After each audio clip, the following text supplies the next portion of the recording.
अधिकारी हे वेगवेगळ्या कारणामुळे चर्चेत येत असतात। महापालिकेच्या महिला अधिकाऱ्याचा विनयभंग केल्याप्रकरणी भाजपच्या ओंकार कदमवर गुन्हा दाखल झाला होता आणि हे प्रकरण ताजं असतानाच आता भाजपच्या शहराध्यक्षांवरच चक्क वीज चोरीचे गंभीर आरोप करण्यात आले। हे प्रकरण नेमकं काय जाणून घेऊया या व्हिडिओच्या माध्यमातून। नमस्कार, मी अश्विनी जाधव केदारी आणि तुम्ही पाहताय लोकमत.com। तर पुण्यातील भाजपचे शहराध्यक्ष धीरज घाटे सध्या वीज चोरी प्रकरणामुळे चर्चेत आलेत। भाजप शहराध्यक्ष धीरज घाटे यांनी त्यांचं पक्षाचं जनसंपर्क कार्यालय हे महापालिकेच्या व्यायामशाळेच्या जागेतच थाटलंय आणि या जनसंपर्क कार्यालयासह व्यायामशाळेत 12 वर्ष चक्क बेकायदा वीज वापरल्याचा गंभीर आरोप काँग्रेसचे कार्यकर्ते सागर धाडवे यांनी धीरज घाटेंवर केलाय। प्रभाग क्रमांक 29 मधील 2 महिन्यापासून ज्या बातम्या येत आहेत व्यायामशाळा भ्रष्टाचार, त्या संदर्भात धक्कादायक बातमी जी बाहेर आली ती म्हणजे 13 वर्षे चोरून वीज वापरलेल्या धीरज घाटे यांच्या भाजप शहराध्यक्ष कार्यालयाचं आणि तेथेच असलेल्या व्यायामशाळेमध्ये आणि विरंगुळा केंद्रामध्ये महावितरणने केलेल्या स्थळ पाहणी अहवालात देखील या वीज चोरीचा सगळा खुलासा झालेला आहे। तरी देखील आज जो 1.5 महिना झाला तरी महावितरणने 135च्या अंतर्गत जो गुन्हा दाखल करायला हवा होता तो आज केलेला नाहीये। म्हणूनच आम्ही आसिम सरोदे यांच्या मार्फत आज महावितरणला, पुणे महानगरपालिकेला आणि पोलीस प्रशासनाला नोटीस बजावलेली आहे आणि याच्यामध्ये जे दोषी आहेत धीरज घाटे आणि मनीषा घाटे यांच्यावर 135च्या अंतर्गत गुन्हा दाखल व्हावा अशी ती नोटीस दिलेली आहे आणि या महावितरणने संविधानाचा अपमान केलेला आहे। संविधानिक पदाने काम करणे हे मला वाटतं सगळ्या शासकीय कर्मचाऱ्यांना अपेक्षित आहे, पण कुठेतरी सत्ताधारी भारतीय जनता पार्टीच्या शहराध्यक्षाला वाचवण्यासाठीचं काम या महावितरणने केलेलं आहे। म्हणूनच आज आम्ही आसिम सरोदे यांच्या मार्फत ही नोटीस बजावली आहे। तर धीरज घाटे यांनी महापालिकेच्या व्यायामशाळेत अनधिकृत कार्यालय थाटून 2012 पासून वीज चोरी करूनही महावितरणकडे तक्रारी केल्यावर महावितरणने खोटा अहवाल तयार करून केवळ 1 वर्षासाठी 95,000 इतका दंड घाटेंना केलाय।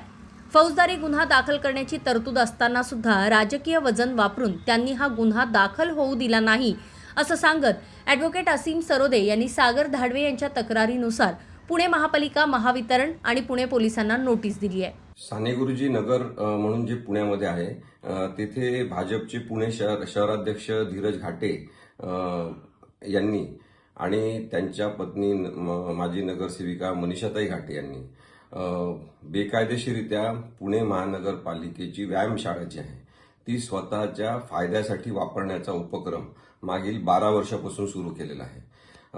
आपण साधारणतः बघू शकतो की तिथे ज्या पद्धतीने त्यांनी वीज वापरलेली आहे की 10 किलोवॅटहून अधिक वीज वापरल्याचे अहवाल तयार झाले, तरी सुद्धा ती अहवालामध्ये कमी लोड दाखवून त्यांच्यावरचा भार कमी दाखवण्यात आला। बेकायदेशीरित्या वीज वापरणं ही वीज चोरी आहे। मोठ्या प्रमाणात वीज चोरी त्यांनी साधारणतः 11 ते 12 वर्षापासून केलेली आहे आणि तरी वीज महामंडळाने त्यांच्याकडून कोणत्याही प्रकारची बिलाची वसुली केली नाही।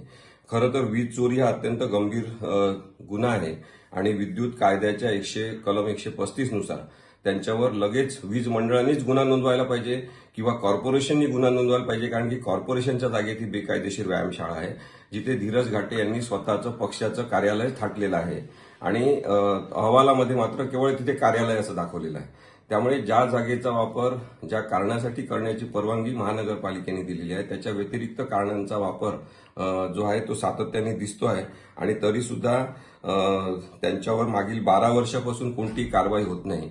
सगळ्या यंत्रणांचा गैरवापर करायचा, गुंडागर्दी करायची आणि दडपशाहीच्या खाली आपण आपली सत्ता गाजवायची, अशा प्रकारे जर राजकीय नेते प्रस्थापित होत असतील तर त्याला अनेकांचा विरोध आहे। ही वीज चोरी म्हणजे केवळ वीज मंडळाची फसवणूक नाही तर पुणेकर नागरिकांची फसवणूक आहे। पुणेकर नागरिकांच्या विश्वासाला तडा देण्याचं काम धीरज घाटे यांनी केलेलं आहे आणि त्यामुळे त्यांना कायदेशीर नोटीस सागर धाडवे यांच्यातर्फे आम्ही पाठवलेली आहे। त्यांच्यावर वीज मंडळाने कारवाई केली पाहिजे, महानगरपालिकेने कारवाई केली पाहिजे। त्याचबरोबर पुणे पोलीस आयुक्त कार्यालयातून सुद्धा संबंधित पोलीस विभागाला सूचना देऊन पोलिसांनी सुद्धा कारवाई करण्याची गरज आहे। जर बेकायदेशीर नेते असे प्रस्थापित होत होत जाऊन आमचे नेते होत असतील आणि पुढे जाऊन ते परत सक्रिय राजकारणात येऊन महत्वाच्या पदांवर येत असतील तर ही लोकशाहीची सुद्धा फसवणूक आहे. त्यामुळे भाजपचे शहराध्यक्ष धीरज घाटे आणि मनीषाताई घाटे यांच्यावर त्वरित कायदेशीर कारवाई झाली पाहिजे. त्यांची चौकशी होऊन त्यांच्यावर गुन्हा नोंद झाला पाहिजे. तर याबाबत आता धीरज घाटेंचं नेमकं काय म्हणणं आहे तेही पाहूया. वीज चोरीचे आरोप हे महापालिका निवडणुका डोळ्यासमोर ठेवून केले गेले आहेत आणि याबाबतचे खुलासे महावितरण आणि महापालिकेनं करावेत.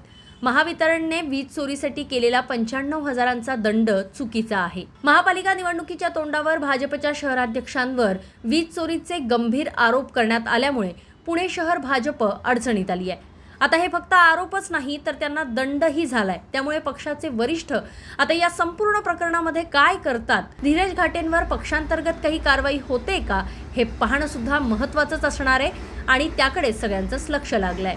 पुण्याहून अश्विनी जाधव केदारी यांचा रिपोर्ट, लोकमत व्हिडिओ.